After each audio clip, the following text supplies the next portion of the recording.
observation I made while living in Australia, watching US politics from afar, is that we have really dumb political conversations in the US. People talk as if most other developed countries aren't dealing with the same issues at the same time, and definitely don't like to acknowledge when other places may have solved those problems. And if they do acknowledge it, we'll usually invoke American exceptionalism.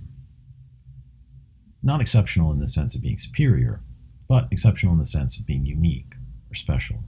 In other words, it's that solution won't work here because we're too big, or our economy isn't structured like that, or insert whatever hand-waving excuse you want. It's not that those reasons could never be true, it's that the world is a big place and there are always valid comparisons one can make.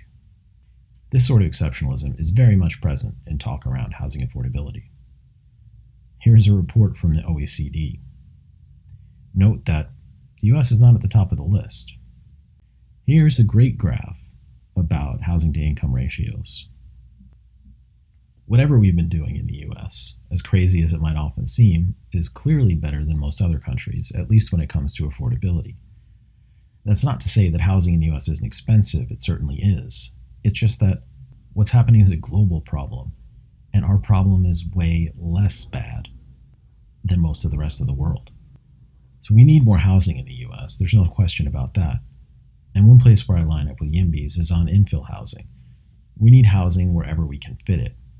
Near transit is best, but generally, the more the better.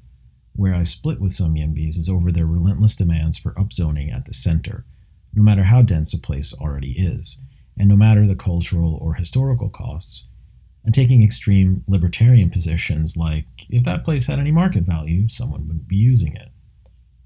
It's just a completely unnecessary argument to have in the first place. Cities naturally change over time. Let nature take its course and let communities save old buildings that are important to them. And here's why. Urban core infill isn't cheap. It's not cheap to assemble the land, the site prep isn't cheap. Because you're building vertically, the construction costs are not cheap. I reread this opinion piece a few weeks ago. It was originally published in December. In reading it, I thought to myself, wait a minute, 10% of strip malls would only yield 700,000 units? How is that right? Because I remembered this study that HDR did back about a decade ago that found room for 250,000 units on one commercial corridor. That's only touching the low-density commercial land. 250,000 units on one 45-mile Bay Area strode, or a bit shy of 5,600 new units per mile of strode. That's in the ballpark of 12,000 residents per linear mile of the proposed BRT on El Camino. The Bay Area doesn't have a monopoly on stroads. You can find similar corridors in DC and Atlanta, and just in those three metro areas easily tackle 750,000 units combined. Atlanta in particular already has several new express bus routes that they've been planning that they're calling ART, or Arterial Rapid Transit. It doesn't look like MARTA has released any preliminary design specs yet, but it sounds like a version of BRT. The stuff that we're talking about here, and I'm trying to think of a good name for it on the spot, maybe we could call it strip mall infill. It's already getting built. It's already been popping up all over LA. Been going up in the Bay Area for at least the last decade. We even have it here in Orlando. There are two different versions of this. One is vertical mixed use, like this project on East Colonial in Orlando, and the other is an example just 1 mile away from here on Mills Avenue, and that's horizontal mixed use. So the horizontal mixed use includes a grocery store, there are restaurants and bars all around it, there's a bus at the doorstep every 30 minutes all day, train stations across the lake, and you're also right on this bike path which gets you downtown in 12 minutes. In my opinion, both of these projects are overparked, especially the one on Mills. The city of Orlando did away with parking minimums for new projects downtown, but neither of these two projects are actually downtown, and even if they were, the projects had already been approved before the parking minimums were scrapped last year. And the city did away with parking minimums, it didn't introduce parking maximums. So it's really still up to the developer and what they think their parking demand will be. So getting rid of parking minimums doesn't necessarily stop a project from being overparked. Okay, so we have large sites that already have utilities. These are already commercial sites with front row access to transportation infrastructure. There are rarely many neighbors nearby to throw a NIMBY fit, so why aren't these popping up everywhere?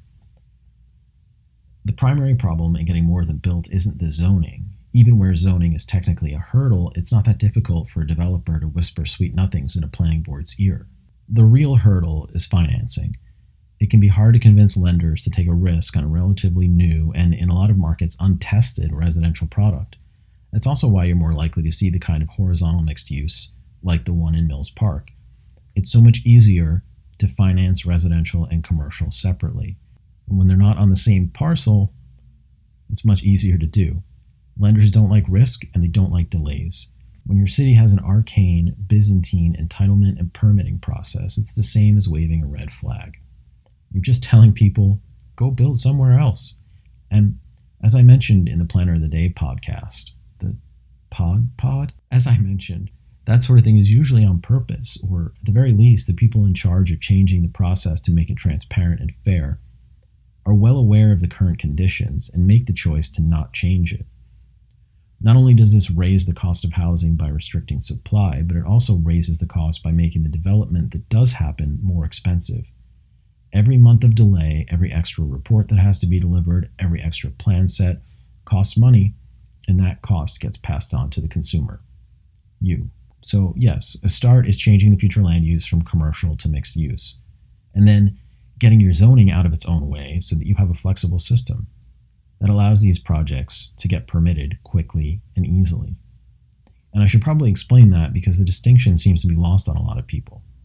Future land use is what you can do: residential, commercial, industrial, mixed use, agriculture, etc., etc. Zoning doesn't really dictate overall use so much as it describes how you can do those things, and that's probably the best way to think of it. Future land use, or FLU for short, is what you can do, and zoning is the specifics of how you can do it. Future land use is essentially the implementation of the comprehensive plan and explains what you can do. Zoning is the implementation of the land development code and explains how you can do it. So that's going to be telling you things like setbacks, height, density, parking, landscaping, and in most places it gets into things like hours of operation for businesses and even the type of businesses permitted. Every future land use will, or at least should, have multiple compatible zoning districts that fall under it. So, for example, you might have a commercial FLU, but then under that you could have C1, C2, and C3 zoning, and each one would describe different densities and intensities of commercial development. Everybody wants to talk about getting rid of zoning to solve all of our problems, so people are replacing it with transects and form-based codes, and that's fine. It's certainly more streamlined and allows for a better mix of uses, but no one should mistake it for not zoning. Another part of the solution is state government stepping up and preempting the local future land use in certain locations. California tried this in 2020 for transit-oriented development. That bill, had it passed, would have made more dense development within a certain distance of transit stops by right. More recently, the state has been using the courts to force cities to approve housing that they're otherwise required to by different sections of state law. Florida recently passed the Live Local Act, which makes any multifamily project a by right project in any commercial or industrial district, as long as at least 20% of its units are affordable to households earning 120% or less of AMI. As I pointed out before in these videos, jobs near transit, and specifically jobs near downtown rail stations, is really what drives transit ridership. The commuter rail network of Greater New York City has 416 stations. If you drew a half-mile radius around each station and made space for 600 new units, then that's another 250,000 new units of housing. A 2013 study showed us that a 10% increase in the number of jobs within a quarter mile of a transit station corresponded with a 2 to 4.7% increase in average weekday ridership. A 10% increase in the number of residents within a half mile of a transit station corresponded with a 0.9 to a 3.5% increase in ridership. So that's not just more housing, it's also millions of new transit trips per year. States that have big transit budgets, Massachusetts, New Jersey, California, New York, Illinois, need to use a carrot and stick approach to get cities to allow more dense housing, and especially more dense commercial uses around train stations and busy bus routes. New Jersey's been bringing the heat lately to the point that statewide, New Jersey has permitted twice as many housing units as New York, despite having half the population. On a more local level, towns around New Jersey Transit train stations are permitting 8 times the number of units versus nearly identical towns around Long Island Railroad stations. The results of strong state leadership are clear. Say what you will about Newsom, say too little, too late, opportunism, whatever, but he's been on a warpath about homelessness and affordable housing, and the results have been swift and apparent. States absolutely have to step up and require that cities and counties adopt a uniform, easy-to-understand application process.